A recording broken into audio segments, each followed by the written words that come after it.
یہ انتہائی کریٹیکل اور سینسٹیو گفتگو ہے اور پل صراط پر چلنے کی مانند ہے، کیونکہ جناب ابی طالب اور والدین مصطفیٰ صلی اللہ علیہ وآلہ وسلم کے ایمان کو ہم نے ڈسکس کرنا ہے۔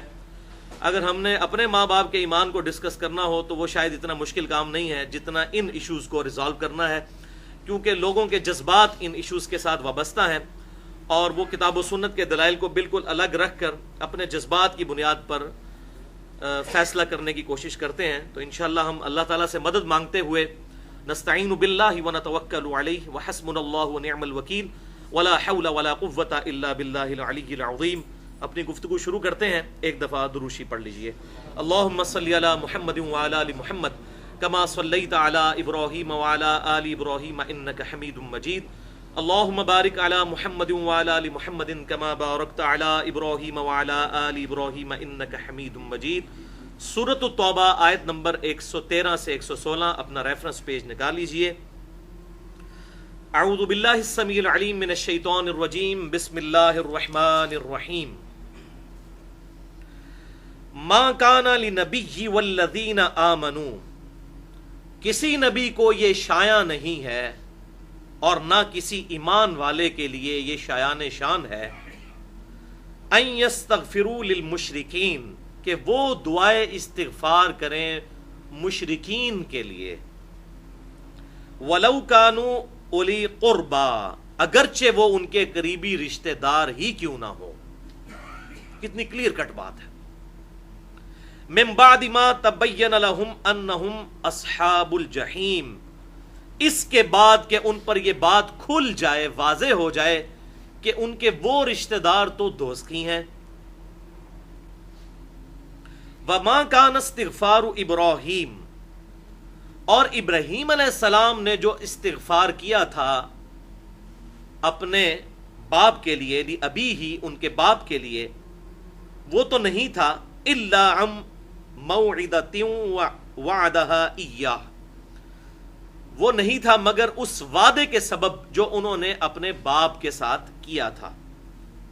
اور اس کا ذکر پھر سورہ مریم کی آیت نمبر 47 میں آتا ہے کہ جب ابراہیم علیہ السلام کی اس دعوت حق کے ریونج پہ ان کے جو باپ تھے آزر، وہ میدان میں اترے تو انہوں نے ابراہیم علیہ السلام کو یہ دھمکی دی کہ میں تمہیں سنگسار کر دوں گا، گھر سے نکال دوں گا اور تمہیں سزا دوں گا، عذاب دوں گا۔ تو ابراہیم علیہ السلام بڑی پیاری ان سے گفتگو یا باتی کر کے چلتی ہے۔ اینڈ پہ ابراہیم علیہ السلام کو جب دھمکی ملتی ہے ان کے باپ کی طرف سے، سورہ مریم آیت نمبر 47، تو وہ پھر گھر چھوڑ کر چلے جاتے ہیں اور کہتے ہیں کہ میں اپنے رب کے حضور آپ کے لیے دعائے مغفرت کروں گا۔ تو اللہ تعالیٰ نے اس کی طرف اشارہ کیا کہ ابراہیم علیہ السلام کے باپ جو تھے وہ بھی مشرک تھے، انہوں نے اس وقت تو دعا کی ان کے لیے لیکن اس وعدے کی وجہ سے، لیکن فلما تبین لہ، جب ان پر یہ بات واضح ہو گئی، انہ عدو للہ، کہ ان کا باپ تو دشمن ہے اللہ کا، تبرأ منہ، تو انہوں نے اپنے باپ سے اعلان برات کر دیا، پھر انہوں نے دعا کرنی چھوڑ دی۔ ان ابراہیم لأواہ حلیم، بے شک ابراہیم علیہ السلام بڑے نرم دل اور بردبار تھے، حوصلے والے تھے۔ تو ابراہیم علیہ السلام کی بردباری اور نرمی تھی کہ ان کے باپ نے ان سے اتنا برا سلوک کیا لیکن انہوں نے ان کے لیے دعا کی، پھر اللہ تعالیٰ نے ان کو الٹیمیٹلی روک دیا دعا کرنے سے۔ اب یہ سورۃ التوبہ کی آیت نمبر 115 بھی بڑی امپورٹنٹ ہے، اگر میں اس پہ بھی گفتگو کرتا تو شاید 1 گھنٹہ اس کے لیے بھی چاہیے، لیکن میں اس کو بس تھوڑی سی گفتگو کے ساتھ گزار دیتا ہوں تاکہ اصلی ٹاپک کی طرف آئیں۔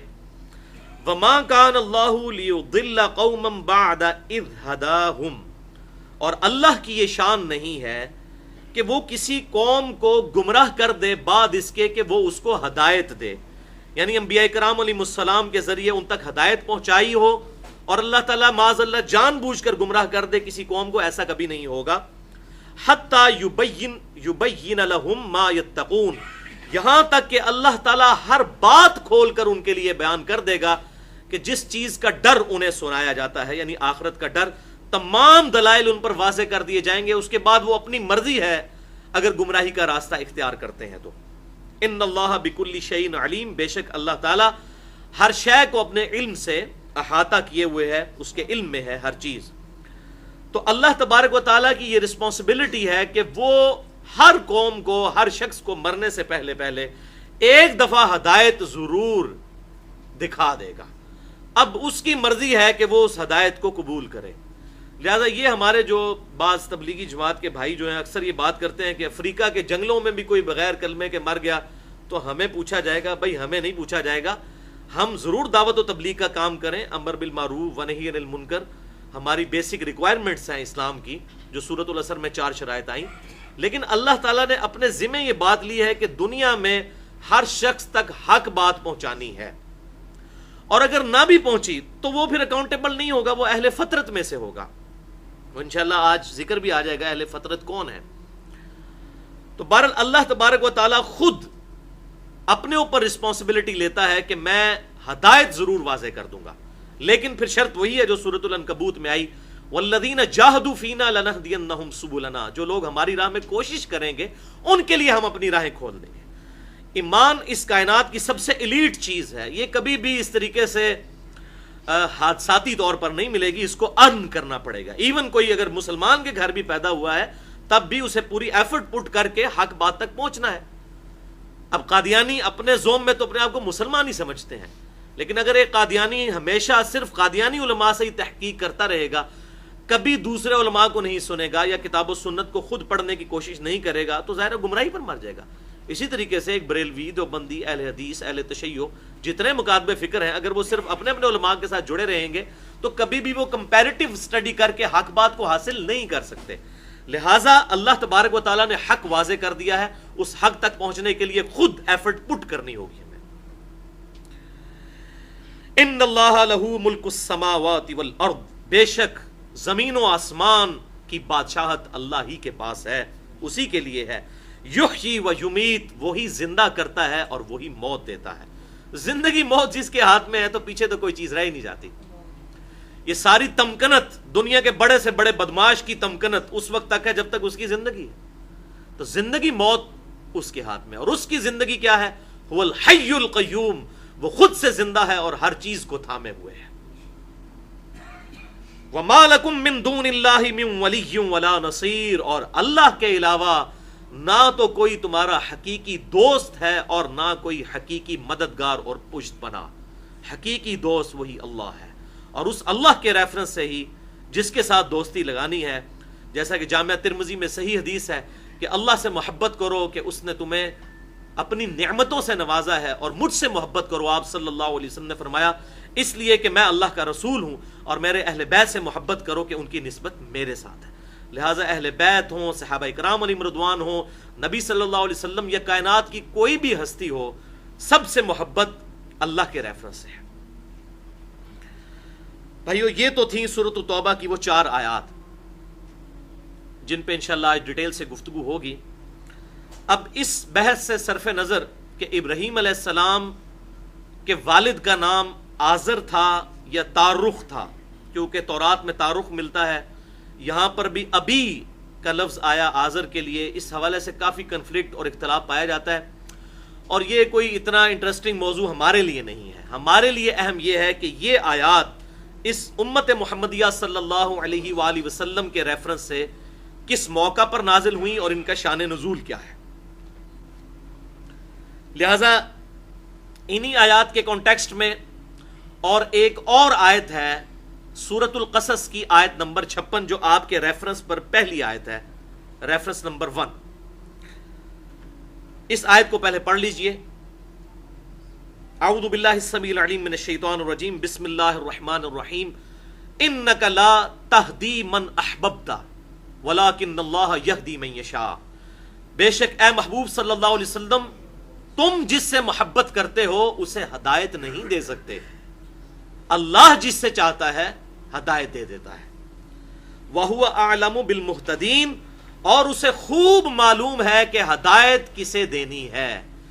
یعنی جہاں تک تقدیر کے معاملات ہیں، کسی کو ہدایت کے راستے پر لانا یہ اللہ تبارک و تعالی نے اپنے پاس خاص رکھا ہے. آپ صلی اللہ علیہ وسلم زبردستی کسی ہدایت پر لا نہیں سکتے.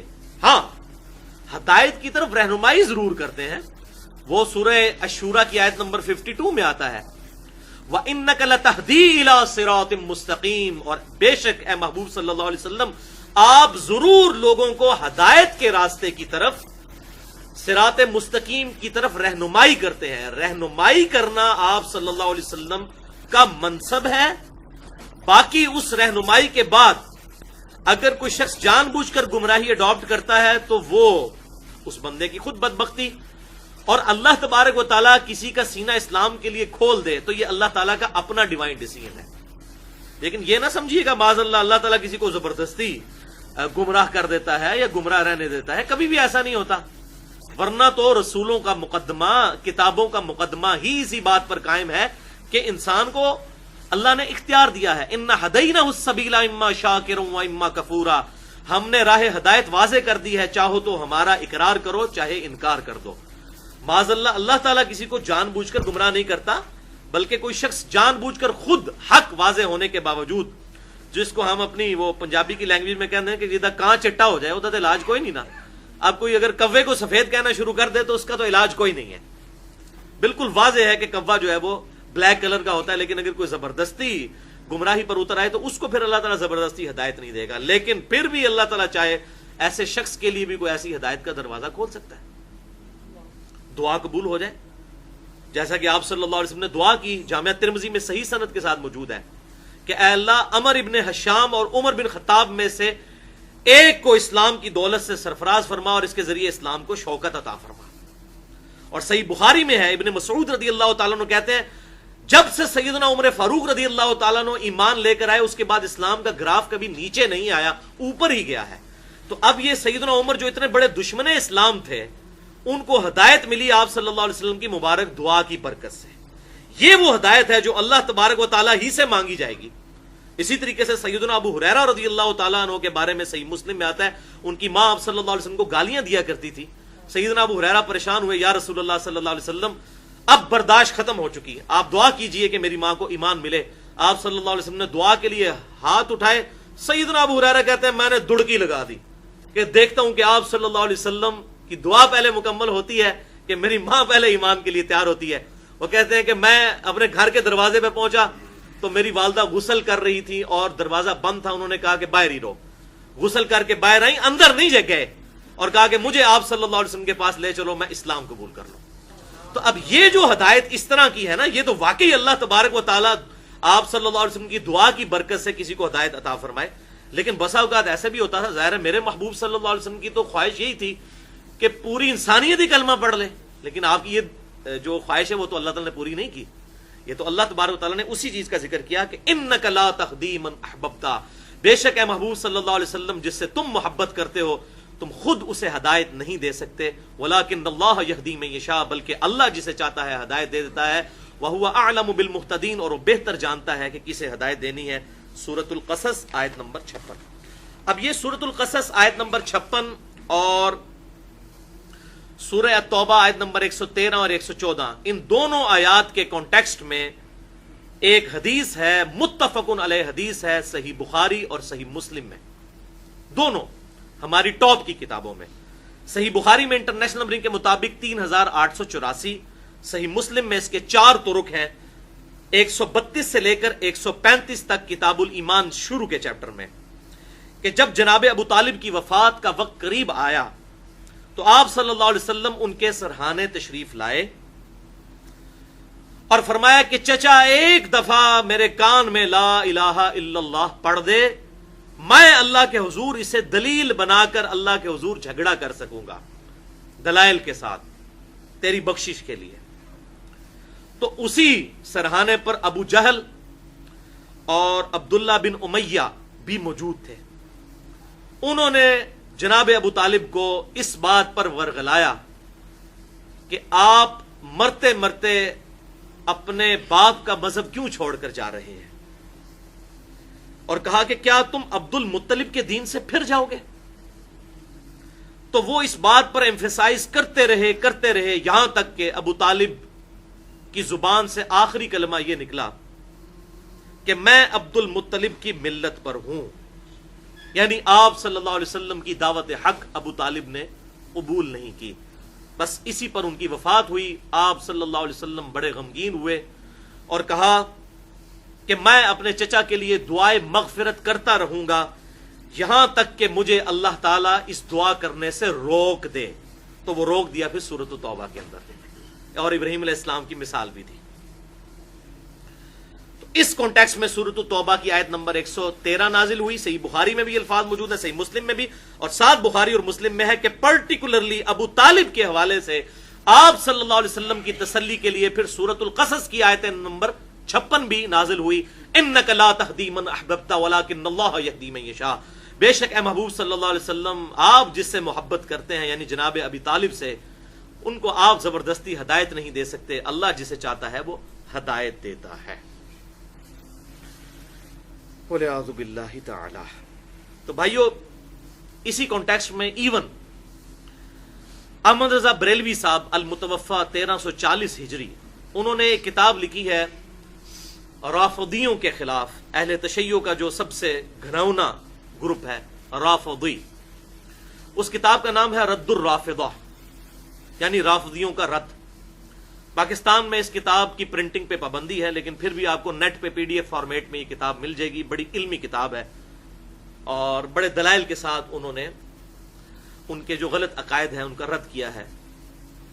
اس میں انہوں نے انہی آیات کے کانٹیکسٹ میں یہ بات بھی لکھی ہے رد الرافضہ میں, احمد رضا بریلوی صاحب نے, کہ بخاری اور مسلم کی ان واضح احادیث کی روشنی میں جو شخص ایمان ابی طالب کو زبردستی ثابت کرنے کی کوشش کرتا ہے وہ اہل سنت میں سے نہیں ہے. یہ میرا فتویٰ نہیں ہے.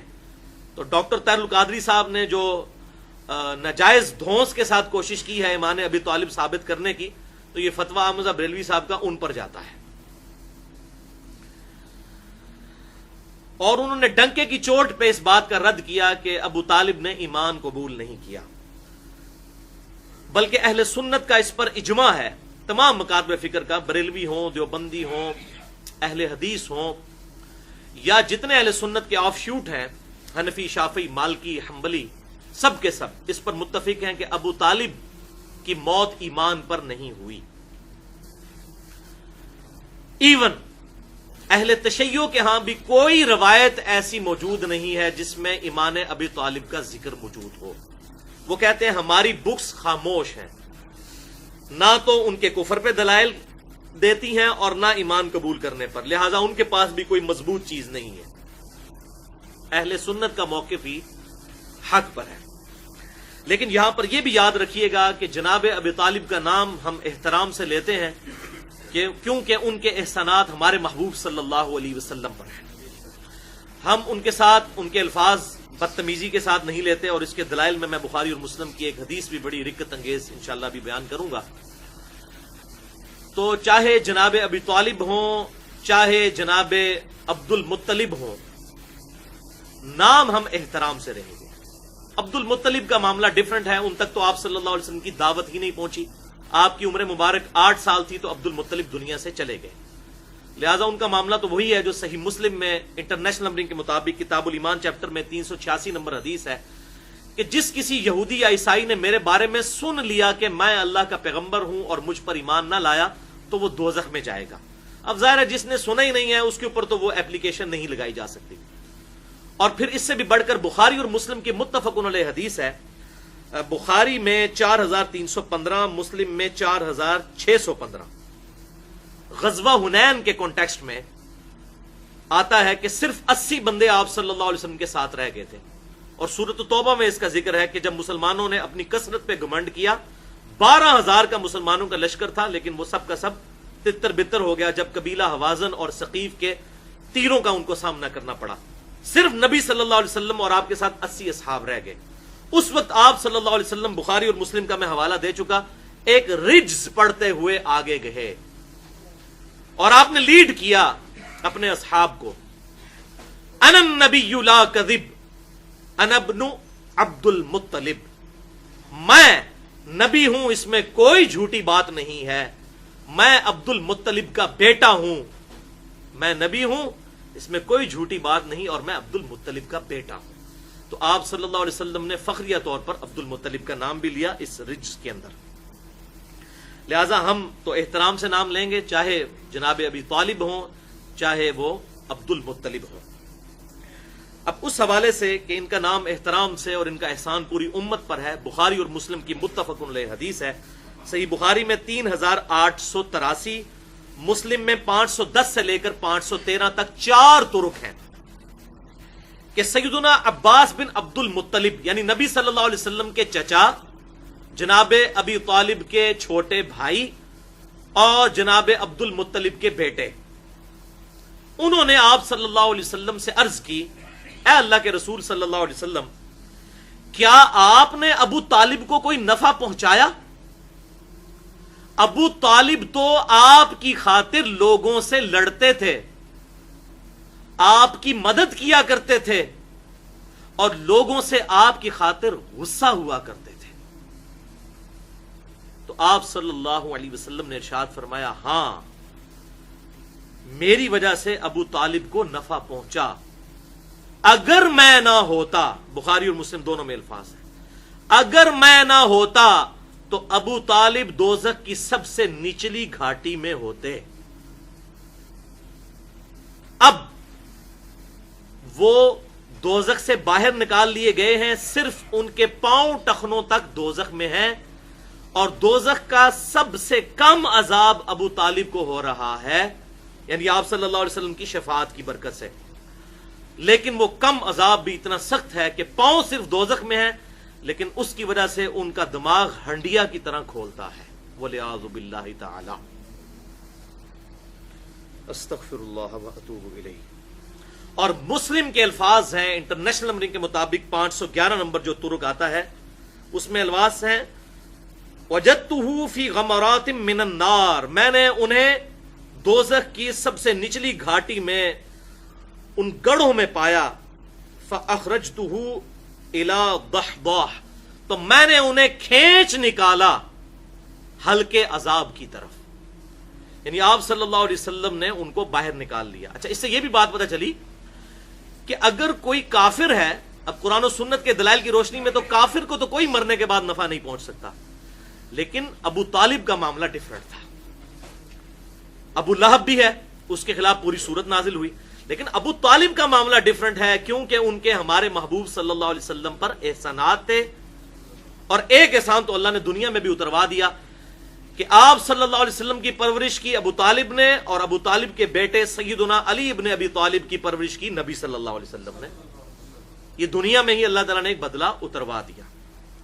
بہرحال اس بخاری اور مسلم کی حدیث کے تحت ان ناسبیوں کا بھی رد ہو گیا جو یہ کہتے ہیں کہ جی ابو طالب کے کوئی آپ صلی اللہ علیہ وسلم پر احسانات نہیں، آپ کو ضد میں آ جائے تو اس کا تو کوئی علاج نہیں ہے نا، تو وہ شیعہ کی ٹسل میں آ گیا، ہمارا بھائی اہل تشیع کے ساتھ یا ناسبیوں کے ساتھ یا کسی کے ساتھ کیا لینا دینا۔ بات ہے بخاری اور مسلم کی کہ ابو طالب کے احسانات ہیں ہمارے محبوب صلی اللہ علیہ وسلم پر۔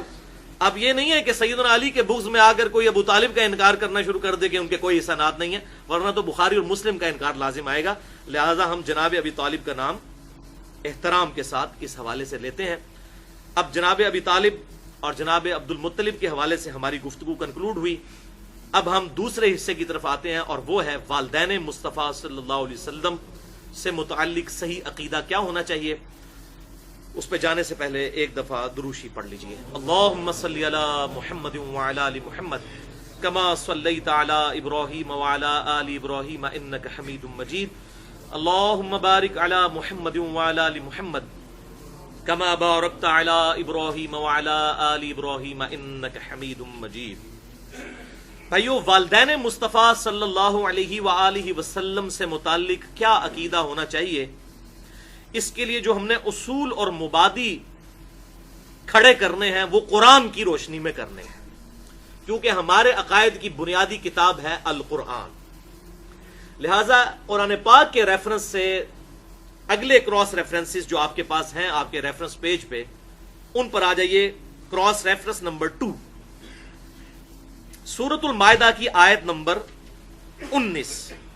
اعوذ باللہ السمیع العلیم من الشیطان الرجیم، بسم اللہ الرحمن الرحیم۔ یا اہل الکتاب، اے اہل کتاب، یعنی جیوز اور کرسچنز پرٹیکولرلی، قد جاءکم رسولنا یبین لکم علی فترۃ من الرسل، بے شک ہمارے رسول تمہارے پاس آ گئے ہیں علی فترۃ من الرسل، اس فترت کے پیریڈ کے بعد جبکہ رسولوں کا سلسلہ منقطع ہو چکا تھا. ان تقولوا ما جاءنا من بشیر ولا نذیر، تاکہ تم یہ نہ کہنا شروع کر دو کہ ہمارے پاس کوئی ڈر سنانے والا یا خوشخبری سنانے والا کیوں نہ آیا پیغمبر. 500 سال گزر گئے ہیں، کوئی پیغمبر نہیں آیا. اگر آیا ہوتا تو ہم ہدایت قبول کر لیتے. تو یہ جو تم اللہ کے خلاف حجت قائم کرنا چاہتے تھے، اللہ نے وہ حجت ختم کر دی. فقد جاءکم بشیر ونذیر، اور بے شک اب تمہارے پاس آ گیا ہے خوشخبری سنانے والا اور ڈر سنانے والا، یعنی ہمارے محبوب امام کائنات سید الاولین والآخرین شفیع المذنبین رحمت للعالمین سیدنا و مولانا امام اعظم محمد رسول اللہ صلی اللہ علیہ وسلم. واللہ علی کل شیء قدیر، اور اللہ تعالی ہر شے پر قادر ہے. اس آیت مبارکہ سے وہ لفظ بھی پتہ چل گیا جس کی وجہ سے ہم فطرت کا زمانہ کہتے ہیں. ایک فطرت لفظ ہے نیچر، وہ فا توئیں را تا را تا ہوتا ہے. یہاں پر توئیں یا تو نہیں ہے بلکہ تا ہے، تے. فطرت زبر کے ساتھ. فطرت اس ٹائم پیریڈ کو کہتے ہیں جس میں کوئی پیغمبر نہ آیا ہو. جیسا کہ عیسیٰ علیہ السلام کے دنیا سے اٹھائے جانے کے بعد سے لے کر 533 عیسوی سے لے کر 571 عیسوی تک 571 تک، یہ تقریباً جو 525 سال کا عرصہ ہے، اس میں کوئی پیغمبر دنیا میں نہیں آیا. یہ زمانہ فطرت کہلاتا ہے. اور بخاری اور مسلم میں موجود ہے کہ آپ صلی اللہ علیہ وسلم نے فرمایا، متفق علیہ حدیث ہے حضرت عیسیٰ کے فضائل کے چیپٹر میں، کہ باقی انبیاء بھی میرے بھائی ہیں لیکن عیسیٰ اور میں تو بڑے قریبی بھائی ہیں کیونکہ میرے ان کے درمیان کوئی اور پیغمبر نہیں آیا. تو یہ فطرت کا زمانہ تھا، یعنی کہ ایسا پیریڈ جس میں کوئی پیغمبر نہ آیا ہو، یہ گیپ آیا ہو انبیاء کرام علیہ السلام کے اعتبار سے. تو آپ صلی اللہ علیہ وسلم کی بعثت ہوئی اور یہ زمانہ فطرت کا تھا. اس کا ایک اور پروف بھی اگلا کراس ریفرنس سورہ یاسین آیت نمبر 3، لِتُنذِرَ قَوْمًا مَّا أُنذِرَ آبَاؤُهُمْ فَهُمْ غَافِلُونَ. اے محبوب صلی اللہ علیہ وسلم، ہم نے اس قرآن کو آپ کی طرف نازل کیا اور آپ کو مبعوث کیا اس قوم کی طرف، لِتُنذِرَ قَوْمًا مَّا أُنذِرَ آبَاؤُهُمْ فَهُمْ غَافِلُونَ، تاکہ آپ اس قوم کو ڈر سنا دیں کہ جن کے آباء و اجداد تک کوئی دعوت حق نہیں پہنچی ہوئی. تو قرآن خود کہہ رہا ہے کہ اہل مکہ اور ان کے ارد گرد جو ہیں یہاں تک حق کی دعوت نہیں پہنچی. ابراہیمی تھے وہ لیکن اولادن تھے. ابراہیم علیہ السلام کو بھی گزرے ہوئے تقریباً 3,500-4 ہزار سال گزر چکے ہوئے تھے. تو اولاد ابراہیم تھے. باقی ریلیجن جو ہے ٹیمپرڈ فارم میں موجود تھا. کوئی کچھ لوگ تھے جو دین ابراہیمی پر اس کے اوپر موجود تھے، کچھ کرسچنز تھے. باقی اوورال جو ہے وہ ٹیمپرڈ فارم میں تھا، ان تک پیغمبر کی دعوت صحیح نہیں پہنچی ہوئی تھی. اب اہل فطرت کا حکم کیا ہے قرآن حکیم کی روشنی میں؟ یہ میرا اپنا فتویٰ نہیں ہے، قرآن حکیم کا فتویٰ، کہ جس تک پیغمبر کی دعوت نہ پہنچی ہو تو اس کے لیے اللہ تبارک و تعالیٰ کے ہاں کیا حکم ہے. سورہ بنی اسرائیل آیت نمبر 15، وَمَا كُنَّا مُعَذِّبِينَ حَتَّى نَبْعَثَ رَسُولًا، اور ہم کبھی بھی عذاب نہیں کرنے والے کسی قوم کو یہاں تک کہ اس کے اندر رسول کو مبعوث نہ کر دیں. اگر کسی کے پاس رسول نہیں آیا، پیغمبر نہیں آیا، تو وہ عذاب سے استثناء ان کو حاصل ہو جائے گا. ظاہر ہے حق ان پر واضح نہیں ہوا. اب ہم تک حق کیوں پہنچ گیا؟ کہ یہ قرآن سلامت ہے. آپ صلی اللہ علیہ وسلم کے دنیا سے جانے کے بعد اگر یہ کتاب اصلی حالت میں نہ رہتی تو ہم پر بھی کوئی اوبلیگیشن نہیں تھی. اسی لیے آپ صلی اللہ علیہ وسلم کی نبوت چونکہ قیامت تک کے لیے تھی، لہٰذا یہ کتاب بھی قیامت تک کے لیے محفوظ کر دی گئی. اِنَّا نَحْنُ نَزَّلْنَا الذِّكْرَ وَإِنَّا لَهُ لَحَافِظُونَ، بے شک اس الذکر یا دہانی قرآن کو ہم نے نازل کیا اور ہم اس کی حفاظت کرنے والے ہیں. اور بخاری اور مسلم کی متفق علیہ حدیث ہے جو میں نے مسئلہ نمبر 1 ہے امام الانبیاء کی دعوت قرآن، اس میں بھی بیان کی ہے کہ آپ صلی اللہ علیہ وسلم کا خلیفہ اس امت پر وہ قرآن ہے، کوئی شخصیت نہیں ہے. کیونکہ آپ کی نبوت قیامت تک کے لیے ہے، آپ کا خلیفہ بھی قیامت تک کے لیے ہے القرآن، جو آپ صلی اللہ علیہ وسلم کا سب سے بڑا معجزہ ہے. اس میں کافی احادیث اور آیات کے حوالے سے میں نے اس ایشو کو ایڈریس کیا ہے. لہٰذا آپ صلی اللہ علیہ وسلم کی دعوت ہم تک پہنچی ہے بالکل محفوظ حالت میں، ٹیمپرڈ فارم میں نہیں. لہٰذا ہم اللہ تعالیٰ کی بارگاہ میں جواب دہ ہیں. لیکن اگلے لوگوں کی اکاؤنٹیبلٹی اس لیے نہیں تھی کہ وہاں پر کتابیں ٹیمپر ہو جاتی تھیں اور پھر پیغمبر آ جایا کرتے تھے. بخاری اور مسلم کی متفق علیہ حدیث ہے کہ بنی اسرائیل کے اندر مسلسل انبیاء کا سلسلہ جو ہے وہ تقریباً 1500 سال تک جاری رہا. ایک پیغمبر فوت ہونے سے پہلے اگلے پیغمبر کو اپنا خلیفہ بنا کر جاتا تھا, لہٰذا کوئی ایمبیگوٹی اور ابہام پیدا ہی نہیں ہوتا تھا. اب ایمبیگوٹی دور کرنے کے لیے ہمارے پاس الحمدللہ کتاب اللہ اپنی اصلی حالت میں موجود ہے, اسی لیے اسے کتاب کو محفوظ کیا گیا. اگلی کتابیں نہیں محفوظ, نہ اولڈ ٹیسٹیمنٹ یعنی تورات اور نہ نیو ٹیسٹیمنٹ یعنی انجیل محفوظ ہے, کیونکہ اس وقت پیغمبر آ جاتے تھے. لیکن اگر اب یہ فائنل ٹیسٹیمنٹ یعنی القرآن بھی معاذ اللہ ٹیمپر ہو جاتا تو ہم اللہ تعالیٰ کی بارگاہ میں چھٹی ہو جانی تھی, ہماری کوئی پیشگی نہیں ہونی تھی, بغیر پیشی کے ہی مغفرت ہو جانی تھی. لیکن اس کی وجہ سے ہم اکاؤنٹیبل ہیں. الحمدللہ یہ کتاب بہت بڑی نعمت ہے. اور اسی کانٹیکسٹ میں وہ صحیح مسلم کی حدیث بھی دوبارہ یاد کر لیں 386 نمبر کتاب الایمان میں, کہ آپ صلی اللہ علیہ وسلم نے فرمایا کہ جس یہودی یا عیسائی نے میرے بارے میں سن لیا کہ میں اللہ کا پیغمبر ہوں پھر مجھ پر ایمان نہ لایا تو وہ اکاؤنٹیبل ہوگا, وہ دوزخ میں جائے گا. اگر افریقہ کے جنگلوں کے اندر کسی شخص تک آپ صلی اللہ علیہ وسلم کی دعوت نہیں پہنچی تو اس کے لیے کلمہ پڑھنا ضروری نہیں, بس اس کے لیے ایک اجمالی سا عقیدہ اللہ کے بارے میں وہ سفیشینٹ ہے. عقیدہ بنیادی توحید, باقی تفصیلات تو ظاہر ہے یہاں مسلمانوں کو سمجھانی مشکل ہو رہی ہے.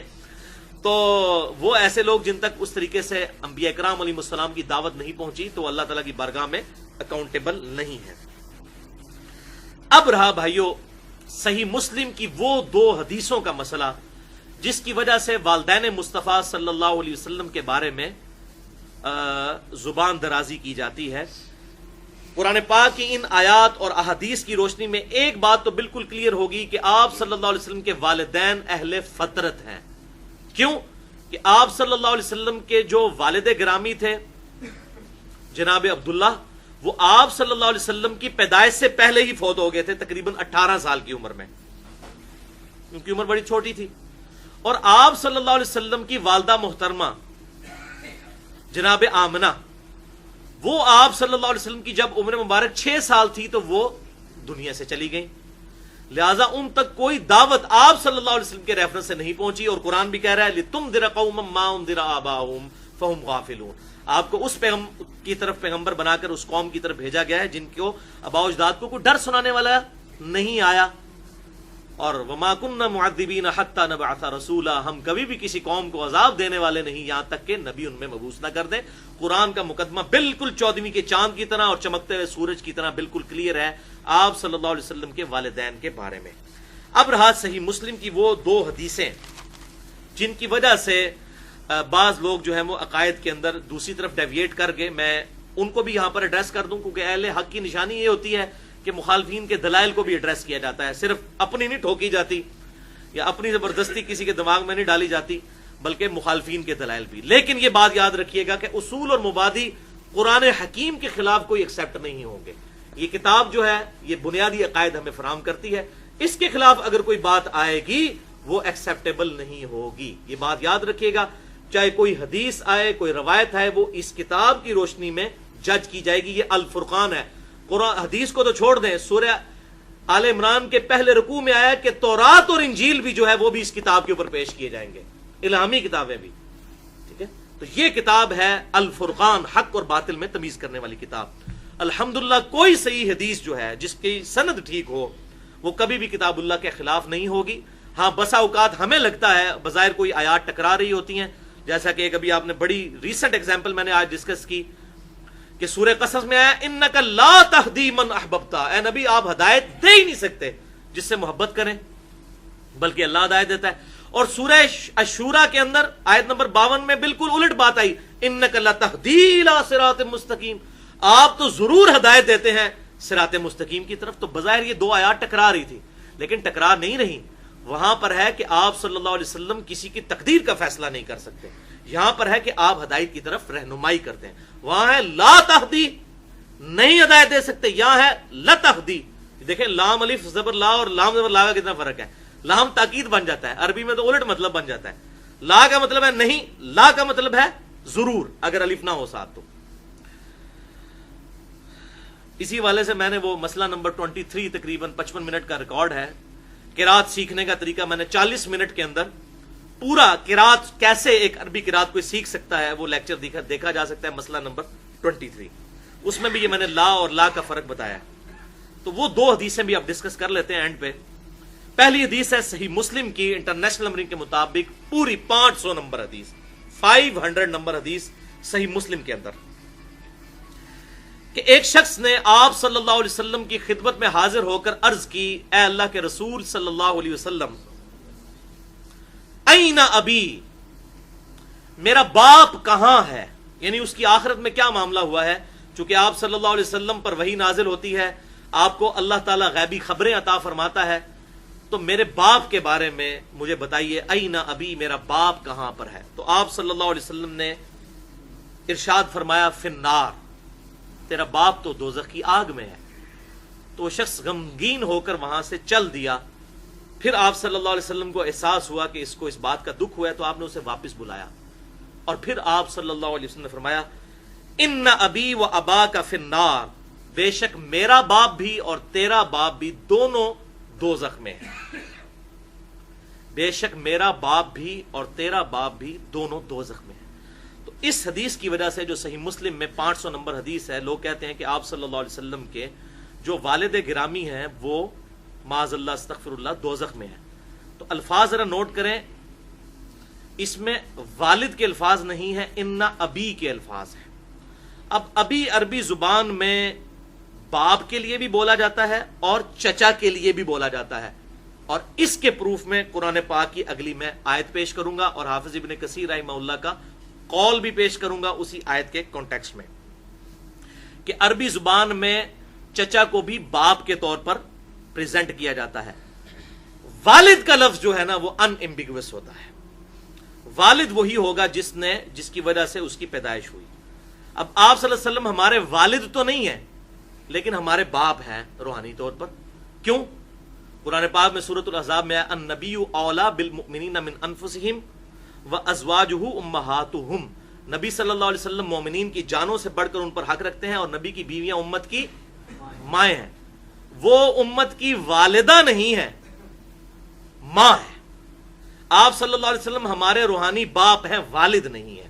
ہاں کوئی سید ہو اور اہل بیت میں سے ہو, اس کا معاملہ ڈیفرنٹ ہے, وہ تو ظاہر ہے کہ آل رسول میں سے, لیکن ایز اے امت ہم آل محمد میں داخل ہیں, سب کے سب امتی, کیونکہ آپ صلی اللہ علیہ وسلم کے امتی ہیں. آل محمد میں پوری امت داخل ہے. ہاں اہل بیت میں وہی ہیں جو آپ صلی اللہ علیہ وسلم کی اولاد میں سے ہیں. تو بہرحال اس کے ثبوت میں آپ کا آخری کراس ریفرنس ہے سورۃ البقرہ کی آیت نمبر 133, کہ ابی کا لفظ قرآن پاک نے چچا کے لیے بھی بولا ہے, اور اسی کانٹیکسٹ میں بخاری اور مسلم سے حدیث بھی میں انشاءاللہ ایک پیش کروں گا. اعوذ باللہ السمیع العلیم من الشیطان الرجیم, بسم اللہ الرحمن الرحیم. ام کنتم شہداء اذ حضر یعقوب الموت, اے یہودیو کیا تم اس وقت وہاں پر موجود تھے جب یعقوب علیہ السلام کی موت کا وقت قریب تھا. یعنی یہودی جو ہے وہ اپنے آپ کو بڑا کہتے تھے کہ ہم دین ابراہیمی کے اوپر ہیں. یعقوب علیہ السلام کا چونکہ لقب ہے اسرائیل, سورہ آل عمران میں ان کا لقب اسرائیل آیا ہے, اسی وجہ سے بنی اسرائیل ایک سورت بھی موجود ہے. اسرائیل یعقوب علیہ السلام کا لقب ہے, جو کہ ابراہیم علیہ السلام کے پوتے تھے, حضرت اسحاق کے بیٹے. تو اللہ تعالیٰ فرماتا ہے یہودیو, یعقوب علیہ السلام کی جب موت کا وقت قریب آیا تھا, کیا تم اس وقت وہاں پر موجود تھے؟ اذ قال لبنیہ ما تعبدون من بعدی, جبکہ انہوں نے اپنے بیٹوں کو, 12 بیٹے تھے جن سے یہودیوں کے پھر 12 قبائل بنے, اپنے بیٹوں کو موت کے وقت بلا کر انہوں نے کیا نصیحت کی تھی؟ انہوں نے کہا تھا ما تعبدون من بعدی, بتاؤ تم میرے بعد کس کی عبادت کرو گے. یہ باپ دیکھیں مرتے مرتے توحید کی دعوت دے کر جا رہا ہے اپنی اولاد کو. کوئی یہ نہیں کہہ رہا کہ میرے بعد فلاں پلاٹ تم لے لینا اور فلاں بینک بیلنس تم لے لینا. توحید, فکر ہے آخرت کی, عقیدہ توحید کی. یہ بتاؤ کہ میرے بعد تم کس کی عبادت کرو گے؟ قالوا نعبد الہک و الہ آبائک ابراہیم و اسماعیل و اسحاق. انہوں نے کہا کہ ابا جان ہم عبادت کریں گے آپ کے الہ کی, آپ کے معبود کی, جس کا تعارف آپ نے ہمیں کروایا ہے. وَإِلَٰهَ آبَائِكَ, اور آپ کے جو باپ ہیں ان کی, ابراہیم علیہ السلام, و اسماعیل اور اسماعیل علیہ السلام, و اسحاق اور اسحاق علیہ السلام کی. الہ واحدا، اور الہ تو سب کا ایک ہی تھا اور ایک ہے، وَنَحْنُ لَهُ مُسْلِمُونَ، اور ہم اسی کے لیے فرما برداری اپنی شو کرتے ہیں، اسی کے فرما بردار ہیں۔ یہاں پر یعقوب علیہ السلام کے بیٹوں نے حضرت ابراہیم کو اپنا باپ کہا، وہ تو بات سمجھ آتی ہے، ان کے دادا تھے، لیکن ابراہیم کے بعد کس کو اپنا باپ کہا؟ اسماعیل کو۔ اسماعیل علیہ السلام تو ان کے باپ نہیں تھے، چچا لگتے تھے۔ کیوں؟ کہ حضرت یعقوب علیہ السلام کے جو اپنے والد محترم تھے وہ تو حضرت اسحاق تھے، حضرت اسماعیل تو ان کے بھائی تھے حضرت اسحاق کے، لہذا وہ حضرت یعقوب علیہ السلام کے چچا تھے۔ جب باپ کا چچا ہے تو اولاد کا بھی وہ چچا ہوگا، لیکن یہاں پر ابی کا لفظ ان کے چچا کے لیے بھی بولا گیا، اور اسی پر حافظ ابن کثیر المتوفا 774 ہجری، جن کو اہل سنت کہلوانے والے تینوں گروہ بریلوی، دیوبندی اور اہل حدیث اپنے بزرگوں میں شمار کرتے ہیں، اور ان کی تفسیر کو ایک اعلیٰ درجے کی تفسیر مانتے ہیں، اگرچہ میرے نزدیک اس میں کئی ایک عقائد جو ہیں کتاب و سنت کے خلاف ہیں، اور بسا اوقات شرک کی بو بھی آتی ہے ان عقائد سے۔ بہرحال میں نے اس کا رد مختلف موقعوں پر کیا ہے، اوورال ایک اچھی کوشش ہے وہ۔ اس میں انہوں نے اسی آیت کے کانٹیکسٹ میں لکھا، یہی بحث کی کہ حضرت یعقوب علیہ السلام کی اولاد نے کیوں کہا کہ حضرت اسماعیل ہمارے باپ ہیں؟ تو انہوں نے کہا اس لیے کہا کہ عرب کی لنگوسٹک کے اندر، عرب کی میتھولوجی میں چچا کے لیے بھی باپ کا لفظ بولا جاتا تھا، اس لیے انہوں نے حضرت اسماعیل کو بھی اپنے باپ کے طور پر شمار کیا، حالانکہ ان کا اپنا باپ یعقوب اور یعقوب کے باپ حضرت اسحاق اور ان کے باپ حضرت ابراہیم علیہ السلام تھے، وہ لڑی چل رہی تھی بنی اسرائیل کی۔ اب اسی کانٹیکسٹ میں ایک حدیث ہے جو بخاری اور مسلم کی متفق علیہ حدیث ہے، صحیح بخاری میں 1468، صحیح مسلم میں 2277، اور یہ صحیح مسلم کے الفاظ ہیں جو میں پڑھنے لگا ہوں۔ مشکات میں بھی اس کا نمبر 1778 مشکات میں بھی موجود ہے، زکوٰۃ والے چیپٹر میں، کہ سیدنا عمر فاروق رضی اللہ تعالیٰ عنہ کو آپ صلی اللہ علیہ وسلم نے زکوٰۃ وصول کرنے کے لیے بھیجا، تو سیدنا عباس بن عبد المطلب جو حضور صلی اللہ علیہ وسلم کے چچا تھے، یعنی جناب ابی طالب کے چھوٹے بھائی، تو وہ تازہ تازہ مسلمان ہوئے تھے، انہوں نے زکوٰۃ دینے سے انکار کر دیا حضرت عمر کو۔ صحیح مسلم میں الفاظ ہیں 2277 نمبر حدیث میں، آپ صلی اللہ علیہ وسلم کو سیدنا عمر نے آ کر شکایت کی کہ آپ کے چچا جو ہیں وہ تو زکوٰۃ جمع ہی نہیں کروا رہے، تو آپ صلی اللہ علیہ وسلم نے فرمایا کہ میرے چچا عباس بن عبد المطلب کی زکوٰۃ میرے ذمہ ہے، اور اے عمر سن لو، ان عم الرجل سنو ابی، بے شک انسان کا چچا باپ کی مثل ہوتا ہے۔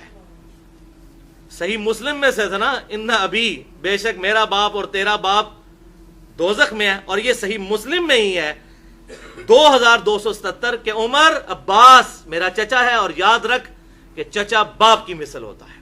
مسلم کا جواب مسلم شریف سے، قرآن سے تو خیر اس سے پہلے، اس سے بڑا جواب الحمدللہ۔